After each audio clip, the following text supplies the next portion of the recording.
Assalamualaikum warahmatullahi wabarakatuh. Saya Asep Saifullah dari Fakultas Ilmu dan Teknologi Kebumian ITB. Akan menyampaikan kuliah GL 5240 Geologi Gunung Api.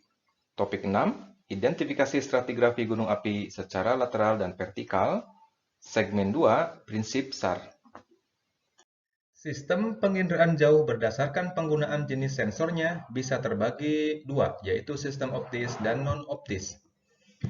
Sistem optis bekerja pada spektrum elektromagnetik sinar tampak sampai inframerah thermal. Sistem ini peka terhadap pantulan atau refleksi dan pancaran atau emisi radiasi gelombang elektromagnetik suatu material, sehingga sistem ini menggunakan lensa untuk proses perekamannya. Sistem kedua adalah sistem non-optis yang bekerja pada spektrum gelombang mikro atau microwave sekitar 1 mm hingga 1 meter. Karena sistem ini bekerja dari spektrum gelombang mikro, sehingga dibutuhkan antena dalam proses perekamannya. Penginderaan jauh sistem non-optis disebut juga sebagai penginderaan jauh microwave atau penginderaan jauh sintetik aperture radar. Memiliki pembagian kisaran bandwidth atau saluran yang digunakan.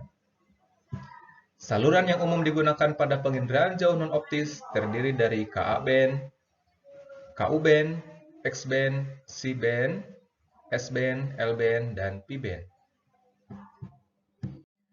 Sebagian besar sensor non-optis bekerja secara aktif, di mana sensor bekerja menggunakan sumber energi dari sistemnya sendiri.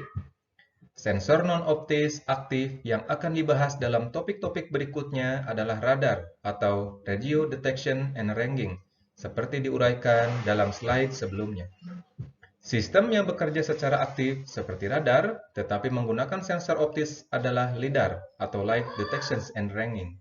Sensor LIDAR bekerja pada kisaran gelombang UV, visible, dan inframerah dekat.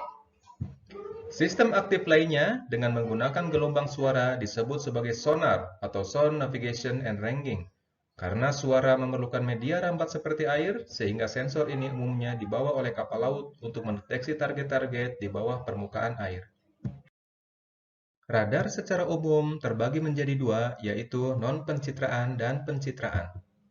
Radar non-pencitraan tidak menghasilkan citra, tetapi lebih ditujukan untuk mengetahui posisi, misalnya polisi lalu lintas menggunakan sistem radar Doppler genggam untuk menentukan kecepatan dengan mengukur pergeseran sinyal yang dikirim dan yang dikembalikan.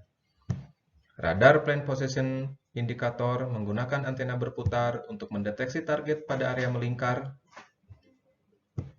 Altimeter radar berbasis satelit resolusi spasial rendah, tetapi resolusi vertikal tinggi.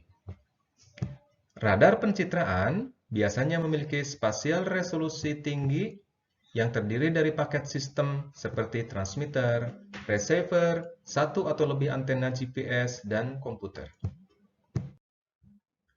Berdasarkan teknologi yang digunakan, sistem radar pencitraan terbagi menjadi dua, yaitu Real Aperture Radar atau RAR dan Synthetic Aperture Radar atau SAR.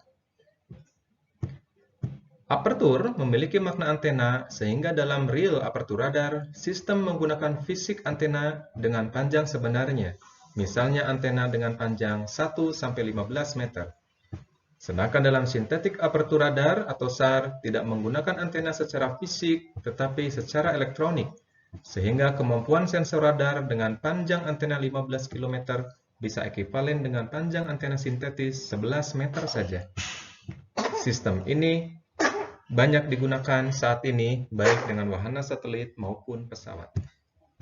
Demikian kuliah GL 5240 Geologi Gunung Api. Kita akan bertemu di segmen selanjutnya. Terima kasih.